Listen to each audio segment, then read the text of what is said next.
بسم اللہ الرحمن الرحیم۔ آج ہم درس حدیث کی ابتدا کر رہے ہیں۔ کتاب کا نام ہے زاد الطالبین۔ زاد کہتے ہیں سامان سفر کو، اور الطالبین، طالبین کا مطلب ہے طلب کرنے والے لوگ، یعنی اس کے ذریعے سے ہم آخرت کے سامان سفر یعنی نیکیوں کی طلب کریں گے۔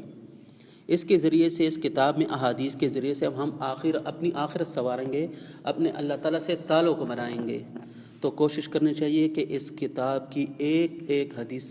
خوب غور سے آپ سنیں، اسے سیکھیں، اپنی اصلاح، اپنے نفس کی اصلاح کی غرض سے سیکھیں، اور پھر آگے معاشرے میں بھی وہ پہنچائیں۔ کتاب کی ترتیب دی ہے مفتی عاشق الہی رحمۃ اللہ علیہ نے، جو بہت بڑے عالم دین اسی زمانے میں گزرے تھے، ابھی وفات پا چکے ہیں، اور ان کی تدفین مدینہ منورہ میں ہوئی ہے۔ وہ بہت بڑے محدث، شیخ الحدیث اور مفتی صاحب تھے، تو وہ کتاب کے مصنف اور رائٹر ہیں اس کتاب کے۔ پہلا چیپٹر جو ہے الباب الاول فی جوامع الحکم، پہلے چیپٹر میں رائٹر مصنف رحمۃ اللہ علیہ فرماتے ہیں کہ اس میں کامل مکمل احادیث، کامل مکمل باتیں ذکر کروں گا، نبی کریم صلی اللہ علیہ وسلم کے جامع احادیث، اور اس میں حکمت بری باتیں میں ذکر کروں گا، اور اس میں اچھے بہترین نصیحتیں بھی ہوں گی اس پہلے چیپٹر کے احادیث میں۔ جو بھی احادیث اس میں آئیں گے تو اس میں جوامع الکلم ہوگا، مطلب جامع کلمات ہوں گے، بات مختصر ہوگی لیکن ایک بہترین نصیحت اس میں شامل ہوگی، اور ایک بہترین حکمت کی بات اس میں شامل ہوگی۔ جوامع الکلم، جامع کلمات، ومنابع الحکم، منابع کہتے ہیں چشموں کو، پانی کے چشمے جو ہوتے ہیں، حکمتوں کے چشمے اس میں ہوں گے، مطلب یہ ہے کہ حکمت کی بات اس میں ہوں گی۔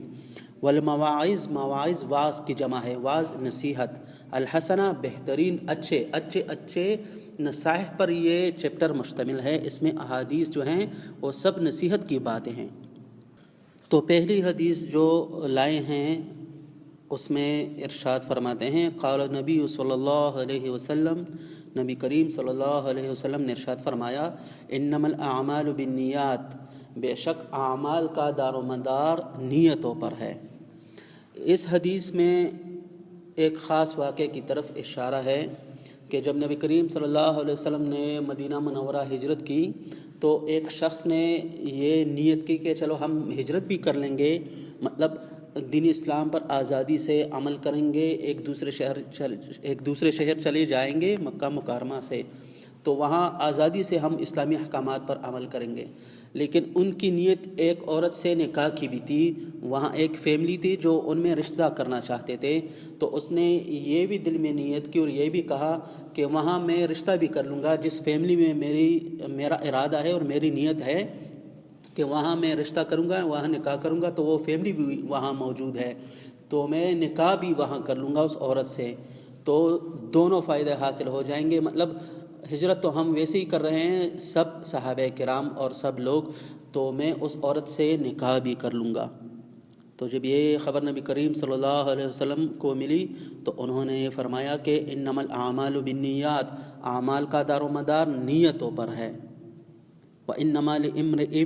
اور بے شک ہر آدمی کے لیے وہی ملے گا ما نویٰ، جو اس نے نیت کی، یعنی جس نے دنیا کی نیت بھی کی، خالص اللہ تعالیٰ کی رضا کی نیت نہیں کی، تو اسے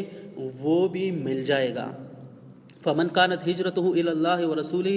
پس جس کی ہجرت خالص اللہ اور اس کے رسول کی رضا کے لیے ہوگی، فہجرتہ الی اللہ ورسولہ، تو اس کی ہجرت اللہ اور اس کے رسول ہی کی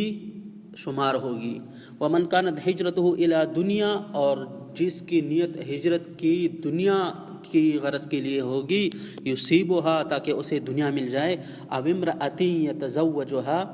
یا کسی عورت کے ساتھ نکاح کرنے کی ہوگی تاکہ اس کے ساتھ شادی کرے، نکاح کرے، فہجرتہ الی ما ہاجر الیہ، تو اس کی ہجرت اور اس کی یہ نیکی اسی میں شمار ہوگی جس کی طرف اس نے ہجرت کی نیت کی ہے۔ مطلب یہ ہے کہ اس نے خالص اللہ تعالیٰ کی رضا کی نیت نہیں کی تو اسے وہ عورت بھی مل جائے گی اور وہاں اس فیملی میں وہ رشتہ کر لیں گے، لیکن یہ نیت اچھی نہیں ہے کہ اللہ تعالیٰ کے احکامات میں دنیا کی بھی نیت کی جائے۔ تو کہنے کا مقصد یہ ہے کہ اس حدیث میں نبی کریم صلی اللہ علیہ وسلم ارشاد فرما رہے ہیں کہ آپ جو بھی نیکی کمائیں اس میں خالص اللہ تعالیٰ کی رضا کی نیت کریں۔ کبھی بھی کسی بھی نیکی کے ذریعے سے آخرت کے لیے جو نیکیاں کی جاتی ہیں ان سے دنیاوی مفادات کی نیت نہ کریں، اور کبھی بھی کسی سے شاباشی لے لیں یا کسی کی طرف سے اچھے کلمات ملنے کی توقع نہ کریں۔ بس آپ نیکی کریں خالص اللہ تعالیٰ کی رضا کی خاطر، اور پھر نیکی جتلائیں نہ، کبھی بھی احسانات نہ جتلائیں اور کبھی بھی نیکی دوبارہ ان کو یاد نہ دلائیں، اور اپنی نیکیوں میں کبھی بھی کوئی دوسری نیت دنیا کی شامل نہ کریں۔ جو بھی نیک اعمال کرنے ہوں خالص اللہ تعالیٰ کی رضا کے لیے کریں۔ نیکی کر دریا میں ڈال، مطلب یہ ہے کہ آپ نیکی کریں پھر اسے بھول جائیں کہ میں نے کبھی کسی کے ساتھ نیت بھی کی ہے، بس اپنے اللہ سے اور اپنے رب سے اس کی جزا اور اس کی وہ اجر و ثواب کی امید رکھیں۔ اللہ تعالیٰ آپ کو اسی پر ثواب اور اجر دیں گے۔ تو حدیث پاک جو پہلی حدیث اس کتاب میں لائے ہیں، پہلی حدیث میں انما الاعمال بالنیات، اتنا بھی آپ یاد کر لیں، بس یہی ایک ٹکڑا ہی کافی ہے۔ انما الاعمال بالنیات، اعمال کا دار و مدار نیتوں پر ہے۔ مطلب یہ ہے کہ آپ تو یہ کتاب شروع کر رہے ہیں، جو پڑھا رہا ہے کوئی استاذ یا استانی، معلم یا مدرس یا معلمہ، اور جو پڑھ رہے ہیں طلباء ہوں یا طالبات ہوں، جو بھی ہوں،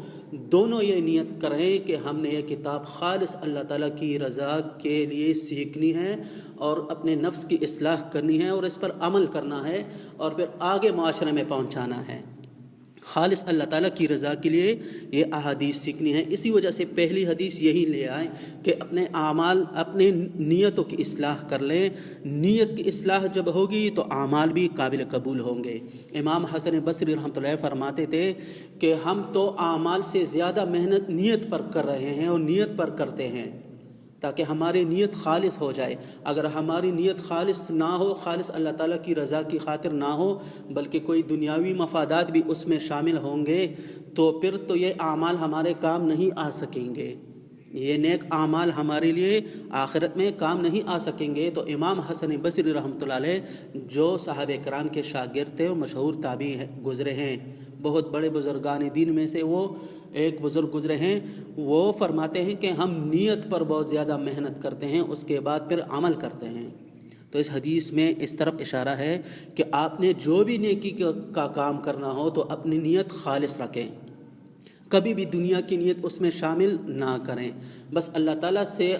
اپنے اجر و ثواب کی امید رکھیں۔ خواہ جس کے ساتھ آپ نے نیکی کی ہو وہ اس نیکی پر آپ کا شکریہ ادا کرے یا نہ کرے، جو بھی حالات ہوں، بس آپ نے صرف اللہ تعالیٰ کی رضا کی خاطر نیکی کرنی ہے، نیکی سے پیچھے ہٹنا نہیں ہے، اور بس صرف اسی کی نیت کریں، اسی پر اپنا فوکس رکھیں آپ۔ تو بعض لوگ جو ایسے ہوتے ہیں کہ وہ نیکی کرتے ہیں لیکن جن کے ساتھ وہ نیکی کرتے ہیں ان سے کچھ فوائد بھی حاصل کرنے کی امید اور توقع رکھتے ہیں، یا شاباشی لینے یا لوگوں کی طرف سے کوئی اچھے کلمات کی امید رکھتے ہیں کہ کوئی ہمیں بھی کوئی اچھا تو کہے یا ہم بھی کسی کو تو اچھا لگیں اس نیکی پر۔ تو خود سے یہ قصد اور یہ نیت کرنا اور یہ ارادے کرنا یہ صحیح نہیں، درست نہیں ہے، یہ تو ریاکاری میں شامل ہے۔ البتہ اگر یہ نیت نہ ہو اور آپ نے نیکی کی اور پھر آپ کو کچھ بھی خبر نہ ہو اور لوگ آپ کو اچھا کہیں تو یہ بھی منع نہیں ہے۔ تو کہنے کا مقصد یہ آج یہی ایک حدیث کافی ہے، انشاءاللہ اس کے بعد 2-3 احادیث ہر درس میں ہم پڑھیں گے۔ اس حدیث سے یہی سبق ملتا ہے، اس کا خلاصہ بھی یہی ہے کہ ہمیں نیت خالص رکھنی چاہیے، نیکیوں میں خوب کثرت سے نیکیاں کرنی چاہیے، نیکیوں میں سبقت لینا چاہیے، لیکن نیت صرف خالص اللہ تعالیٰ کی رضا کی ہو اور کسی بھی دنیاوی مفادات کی یا کسی بھی اور لوگوں سے توقع کی نیت کبھی بھی نہ ہو۔ اللہ تعالیٰ ہمیں اور آپ کے اس حدیث پر عمل کر